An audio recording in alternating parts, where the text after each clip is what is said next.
عزیز بہن اور بھائیوں، آپ سب کو آج میں اس مارننگ ورشپ میں خوش آمدید کہتا ہوں، اور میرا ایمان اور یقین ہے کہ جب آپ اس ورشپ کو سنیں گے تو یقیناً آپ کی زندگی میں ایک بہت بڑی تبدیلی آئے گی۔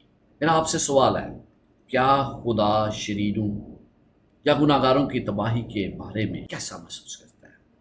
خدا شریروں یا گناہ گاروں کی تباہی کے بارے میں کیسا محسوس کرتا ہے؟ کیا اسے راحت ہوتی ہے؟ وہ سکھ کا سانس لیتا ہے کہ گناہ گار کا خاتمہ ہو گیا؟ یا کائنات کی تاریخ کا یہ مشکل ترین لمحہ ہوتا ہے اس کے لیے؟ میں آپ کو ایک کہانی بتاتا ہوں، اور میرا یقین ہے کہ جب آپ اس کہانی کو سنیں گے تو آپ کو اس سوال کا جواب مل جائے گا۔ رک اپنے گھر میں بیٹھا ہوا سوچ رہا تھا۔ اس کا دوست اس کی والدہ کو فون کرتا ہے اور وہ اس سے کہتا ہے کہ آپ جلدی سے گھر جائیں کیونکہ رک کو آپ کی ضرورت ہے۔ اس کی والدہ ایک اسکول میں گائیڈ کاؤنسلر تھی، بچوں کو گائیڈ کرتی تھی، ان کی رہنمائی کرتی تھی، ان کی مشکل میں ان کے سوالات کا جواب دیتی تھی۔ اور جب اس نے یہ پیغام سنا تو وہ جلدی سے گھر کی طرف پہنچی۔ اس نے گھر میں داخل ہوتے ہوئے دیکھا کہ اس کا بیٹا زمین پر پڑا ہوا ہے۔ کچن میں اس نے دیکھا کہ ایک ادویات کی بوتل خالی پڑی ہے۔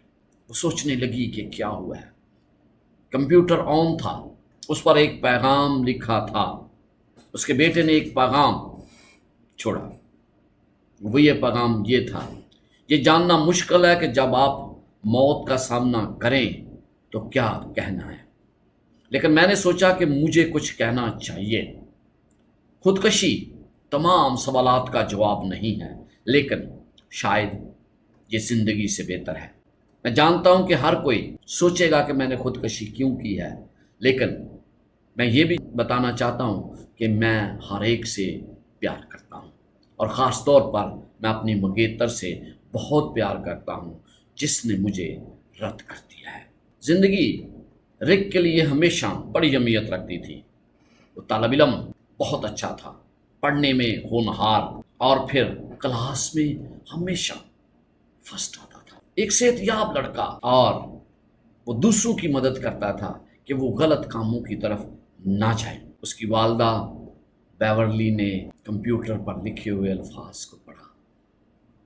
اس کا دل بیٹھ گیا کہ اب شاید میرے بیٹے کی موت واقع ہو جائے گی۔ اس کا بیٹا آج صبح گھر سے بڑے خوشگوار موڈ میں نکلا تھا۔ اس نے اپنی منگیتر کے لیے ایک گلاب لیا، ایک اچھی نظم لکھی جس میں اس نے اپنی محبت کا اظہار کیا تھا، لیکن وہ تو اسے رد کر کے چلی گئی۔ اس نے اسے ترک کر دیا۔ اس نے کبھی منشیات کا استعمال نہیں کیا۔ وہ کبھی ایسے دوستوں کی کمپنی میں نہیں رہا جہاں شراب نوشی اور منشیات کا استعمال کیا جاتا ہے، اور کبھی بھی دوسروں کو اس نے غلط مشورہ نہیں دیا، بلکہ ہمیشہ اچھے مشورے دیتا۔ لیکن آج اسے کوئی مشورہ دینے والا نہیں تھا۔ اس کی ماں دوسروں کو مشورے دیتی تھی، لیکن آج اسے کوئی موقع نہ ملا کہ وہ اپنے بیٹے کو مشورہ دے سکے۔ عزیزو، جلدی سے اسے ہسپتال لے جایا گیا، اور کیونکہ فوری طور پر اسے ہسپتال لے جایا گیا، تیزی سے ڈاکٹروں نے اس پر کام کیا، اور جب اس کی صحت بحال ہو گئی تو والدین بہت خوش ہوئے۔ انہیں بیٹا پھر سے مل گیا۔ خودکشی تمام باتوں کا حل نہیں ہوتی، اور اسے زندگی میں ایک بار موقع ملا، ایک اور موقع مل گیا۔ اور یاد رکھیں، خدا ہم سب کو موقع فراہم کرتا ہے۔ اس کے بعد وہ اپنی والدہ سے بات کرتا ہے، اور اس نے کہا کہ ماں، میرا مطلب تمہیں تکلیف دینا نہیں تھا۔ وہ رو رہا تھا، اس کی سسکیاں تھم نہیں رہی تھیں۔ میرا مقصد کسی کو بھی تکلیف دینا نہیں تھا۔ میں جانتا ہوں کہ آپ کو بہت بڑی تکلیف ہوگی، لیکن میں سوچتا ہوں، یا میں سوچتا تھا کہ شاید موت یا خودکشی زندگی سے بہتر ہے۔ میرا آپ سے ایک سوال ہے، ماں، کبھی آپ نے کسی کے سامنے گھٹنے ٹیکے ہیں اور کسی سے رکنے کی التجا کی ہے کہ وہ رک جائے؟ وہ تباہی کی طرف جا رہا ہے اور وہ چلا جائے۔ ماں نے کچھ دیر کے لیے سوچا اور اس نے کہا نہیں بیٹا، ایسا زندگی میں نہیں ہوا۔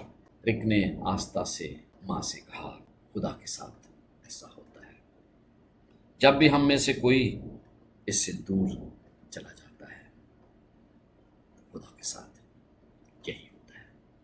خدا ہم آپ کو